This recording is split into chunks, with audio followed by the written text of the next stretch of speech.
দক্ষিণ এশিয়ার রাজনীতিতে যেন শুরু হয়েছে ডোমিনো প্রভাব। নেপালে তরুণ প্রজন্মের বিক্ষোভ যখন রাজপথ কাঁপাচ্ছে, সেই সময় প্রতিবেশী ভারতেও জেগে উঠছে নতুন আন্দোলন। চাকরি প্রত্যাশী তরুণদের ক্ষোভে অস্থির হয়ে উঠেছে বিহার রাজ্য।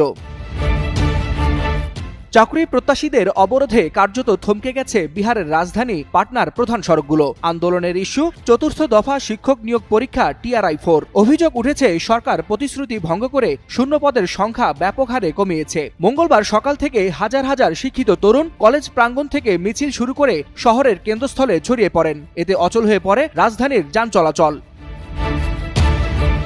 বিক্ষোভকারীদের দাবি, প্রতিশ্রুতি অনুযায়ী 15 সেপ্টেম্বরের মধ্যে 1,20,000 শিক্ষক নিয়োগ দিতে হবে। অথচ শিক্ষামন্ত্রী ঘোষণা দিয়েছেন এবার নিয়োগ দেওয়া হবে মাত্র 26,000-এর কিছু বেশি পদে। এতে ক্ষুব্ধ হয়ে ওঠেন দীর্ঘদিন ধরে প্রস্তুতি নেওয়া প্রার্থীরা।